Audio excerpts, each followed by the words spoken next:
All right. All right, I'm sitting around here in the middle of the night, having some fun with my violins. This violin is a most unusual fiddle indeed. I've had it for about 20 years. It's quite dusty and dirty right now. I should probably undertake to at least dust it off for the camera.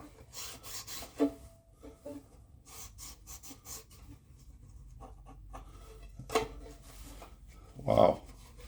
I should have done that before I ran the video.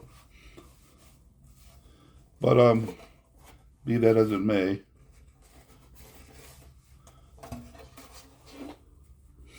it's a strange fiddle indeed. I believe it to be from Bohemia, turn of the century, possibly right around the First World War, from Czechoslovakia. Just a commercial instrument, but someone had revarnished the thing completely by the time I got a hold of it off of eBay many years ago. But somebody had completely redone the varnish using some ideas that are, shall we say, quite unique. What's not unique are some of these areas where the varnish is sort of intentionally rubbed off to make it sort of look like it's antiqued a bit. But the back is a particular note. It is just quite unusual. The resulting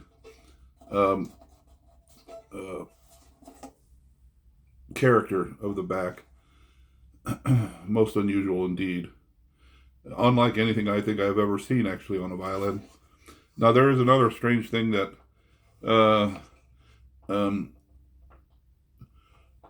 was on this violin when I first got it.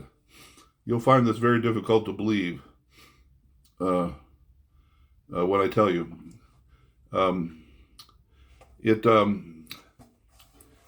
Okay, let me demonstrate. Typical cigarette lighter. Just a Bic lighter. When I got this violin, the edges of the top and the back, just the very edge,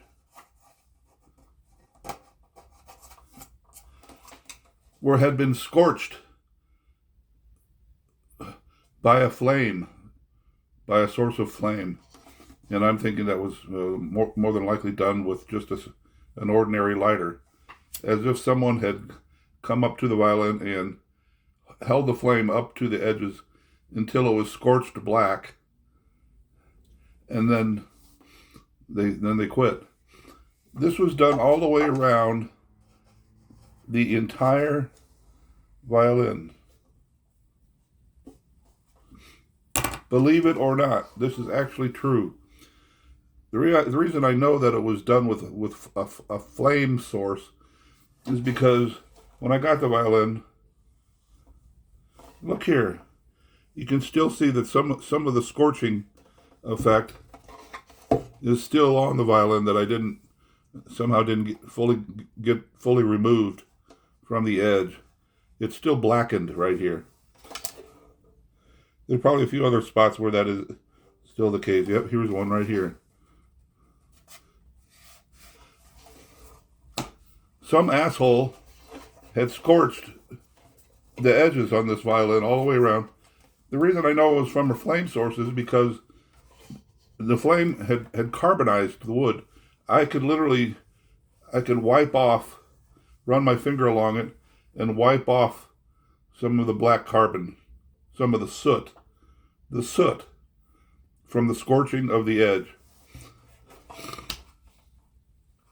I could not believe believe it. I could not believe it. That somebody would do this to a violin thinking that somehow, what were they thinking?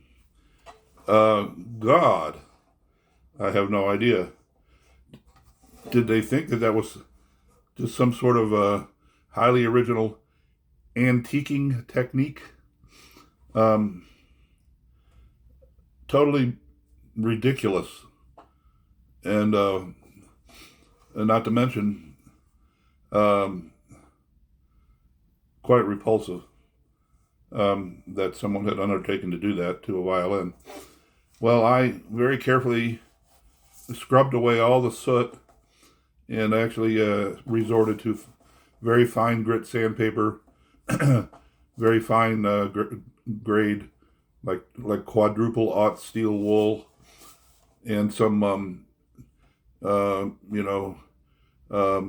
cleaning solutions, even alcohol, like isopropyl alcohol, denatured alcohol rather, to try to remove all remaining soot from the wood and get down to the bare wood without removing any of the actual edge wood. Tried to retain as much of that as humanly possible, but I managed to be fairly successful in getting most of that off of there. But a whole bunch of other strange things happened with this violin. I'm not going to go into right at this moment. I'm going to play a few notes on it for you. It just happens to be one of my best sounding violins to what I like to hear. Even though it's just a cheap ass fiddle from probably from Czechoslovakia, circa 1910, thereabouts. Could be just a little bit earlier. Could be around 1890 to 1900. Likely from the city of Prague, or possibly Schönbach. One of the two major violin making cities in Bohemia at that time.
Little tune I made up probably about 5 years ago, called Ants in the Fancy. It was named after my cat, who has passed away. I used to feed him a brand of cat food called Fancy Feast, and I put it in a little bowl on the floor in the kitchen. And one day, I was at my desk, and my cat's name was Robbie. Little Robbie came in, and he would just sit here on the floor looking up at me. This was right after I fed him. He'd just sit here looking up at me with a strange sort of inquisitive look, and I would acknowledge him, but then he just kept sitting there. and just looking up at me. And after several minutes of this, I realized that he's trying to tell me something. I'm not sure what. So I don't know. I said, Robbie, what's going on, you know? And at which he pointed, he turned around and started walking toward the kitchen and looked back at me, you know, to see if I was following him. So I followed him into the kitchen, and he walked over. he walked over and by his bowl and sat down there at his bowl. And I go, what's going on, you know? And then I noticed that his food was just literally covered with little black ants. And there was a trail of ants that led to the back door of the kitchen. And they were coming in on an ant superhighway, going straight for the cat food bowl. And they had they had been coming in over the last hour. And I mean to tell you, brother, there were literally hundreds and hundreds of little black ants swarming over my cat's food. Poor little Robbie. Poor Robbie. God dang. You know? So, it's no wonder that he was upset about it. So needless to say, I tossed his food out and swept the ants out the back door and gave him a fresh bowl of food, and he immediately started eating it. Oh, shoot. So that was the inspiration for the name of that fiddle tune I just played. I decided to call it Ants in the Fancy. Ants in the Fancy. Folks, that's about all I got here tonight. I hear strange things going on outside. What you don't realize in this video is that it's actually the middle of the night where I'm at. Let's see, what time is it? I don't know, it's about 3 a.m. But they're blowing off fireworks outside somewhere, fairly distant. You know those big bombs that they often conclude 4th of July fireworks displays with. They're just like it's just like a bomb. You see a flash of light and this huge fucking boom. I've heard about 4 or 5 of those go off now in distant areas, not terribly far away from me. Sound like they're within a couple of miles of my house. And then I've heard some other little crackling sounds like firecrackers going off. And what I think that is, of course, is strangely enough, there are some people in this town who will celebrate certain holidays, such as Christmas and so forth, with fireworks. And of course, this is Easter weekend, and I think this is actually, I think the fireworks I'm hearing in the middle of the night are some crazy people out there who are blowing shit up, blowing fireworks off to celebrate Easter Sunday, which is, I guess that tomorrow, if I'm not mistaken.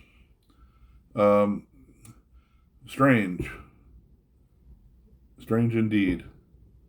Yep, there's some more. I can hear some fireworks going off out there. I don't know, things could be worse, you know. If that's their way of celebrating Jesus Christ. Whoa, there's another one. Oh, there's a whole bunch of them. Maybe you can hear them. Wow, that's a big... I can see it through the crack in my window here. Through the crack in the curtains.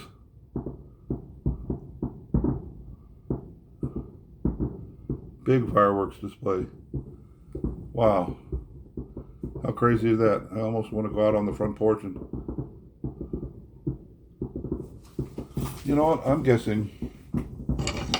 thinking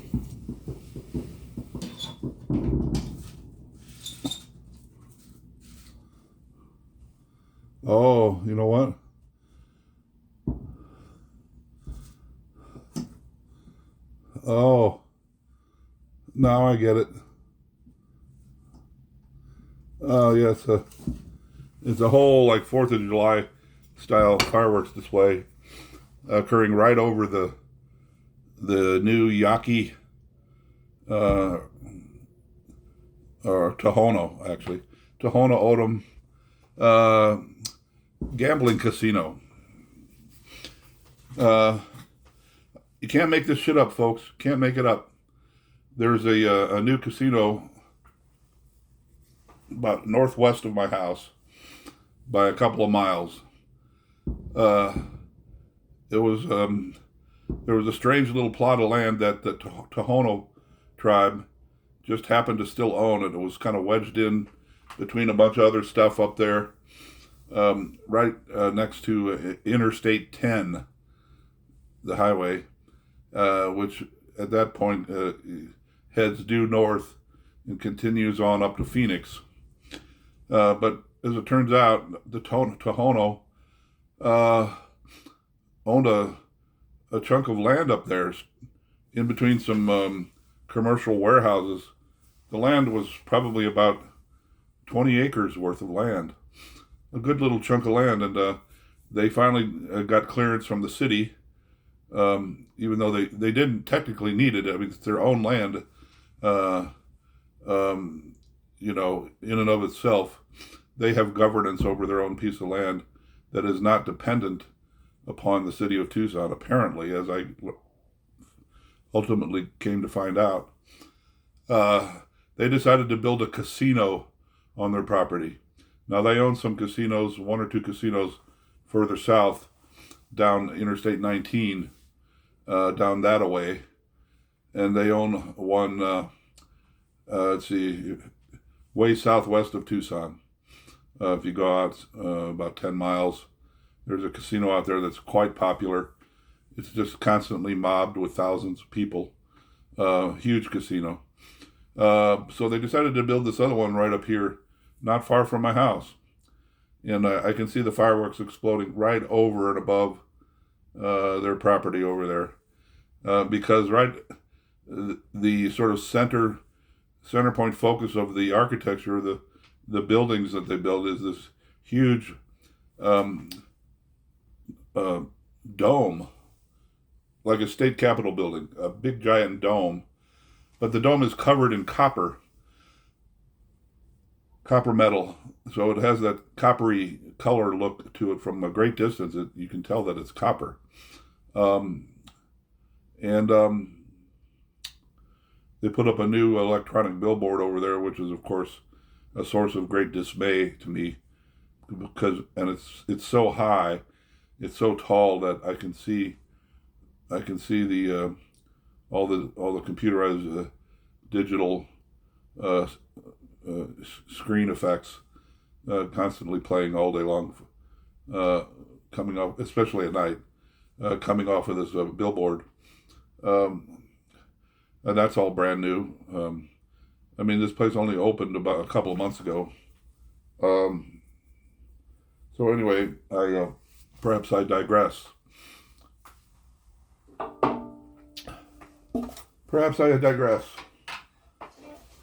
But, you know, I think the reason that they're blowing up all the fireworks is not anything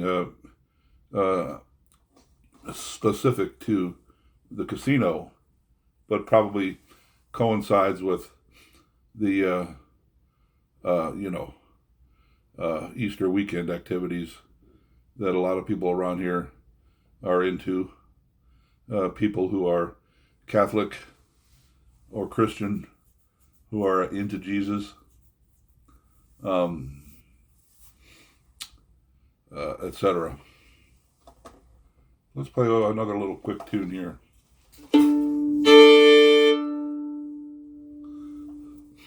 How about, oh gosh, I always like to play the Down Home Waltz. It's an easy waltz to play, but it really gives you a nice little glimpse into the tone a violin has. Let's give that a try. The Down Home Waltz, which I learned from the fiddler John Francis, who I used to see in person back when he was just like, well, we were all just young fellers, but he was even younger than me. I was in my mid-20s, and he couldn't have been more than about, oh gosh, I bet he was about 18 and 19, 20 years old. Probably more like 18. He was always with his mother, who backed him up on guitar, up at the Weiser, Idaho National Old Time Fiddle Contest back in the 1970s, which always occurred in the little town of Weiser, Idaho, and still does to this day. Weiser, Idaho, the National Old Time Fiddlers Contest, as it is called. But John Francis had already become quite a spectacular fiddle player by the time he was a late teenager. He would always place in the top 5. And I bought a couple of his LPs at the contest. And I learned this waltz off of one of those LPs. The Down Home Waltz.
The Down Home Waltz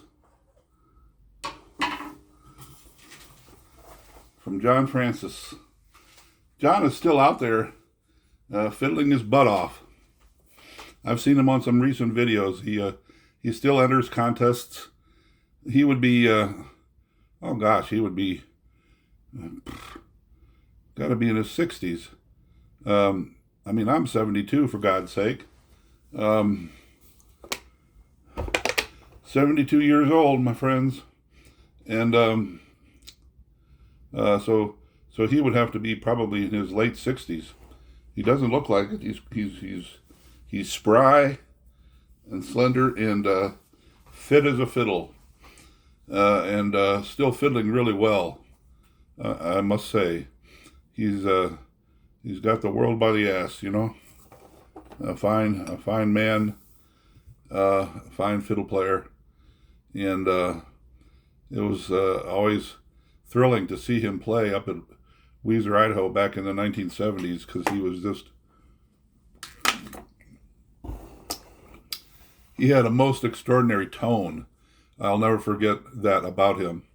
The tone of his fiddle, the tone he would get out of his fiddle, was just so unusually fine. Don't know what kind of fiddle he played.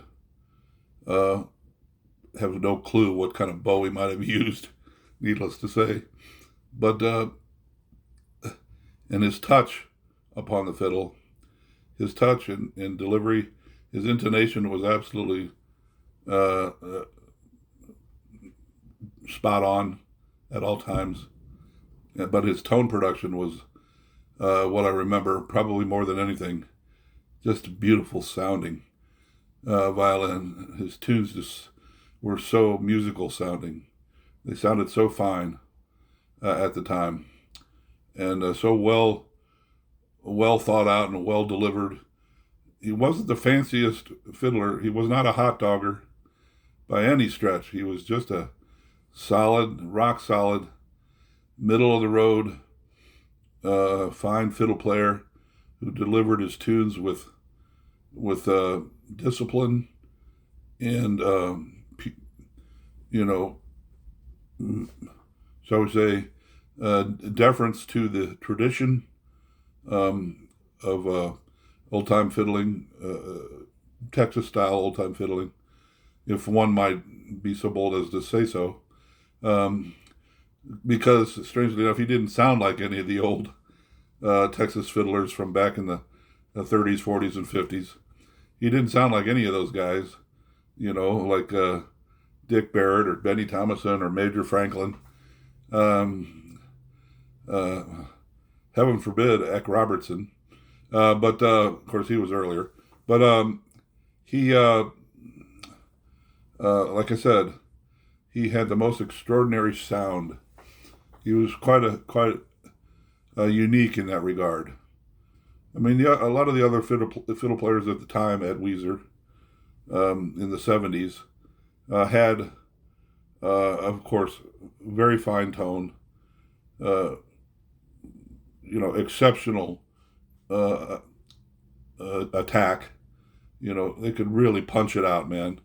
And a lot of them played really fast, and just really, really intense fiddling from a lot of the top players back in those days. But John Francis was, maybe it was because he was a teenager, and seemed to always be sort of under the thumb of his mother, who followed him everywhere. Every single jam session he was in, his mother was there right next to him, backing him up on guitar. And I don't know if that had anything to do with it. Who knows? But it is a fact that he was a young man at the time, a very young man, just a teenager. And perhaps as he aged and got out on his own, he loosened up a bit and became a more of a maybe he stretched out a little more with his playing. But I hope he never lost. That just nice, sort of conservative purity to his tone, his conservative delivery, but always under great control and great musicality. As you can see, I was deeply influenced by him. But here again, he's the feller from whom I got the Down Home Waltz that I just played. Having said all of that, I shall conclude this video by simply saying that any of y'all who are bold enough and brave enough to have come to visit my YouTube channel. I thank you for that from the bottom of my heart. And I also wish you, all of you folks out there, I wish you blessings. I wish you health and safety and happiness in these trying times. For we are ruled by madmen everywhere we turn, ruled and governed by madmen, and it's the world has become, yet again, has become a very dangerous place, and seems so impossibly dysfunctional that we may never recover. We're probably going to be in for some hard times ahead, folks. Who knows for sure? But blessings to all of you out there. I love you all. Good night.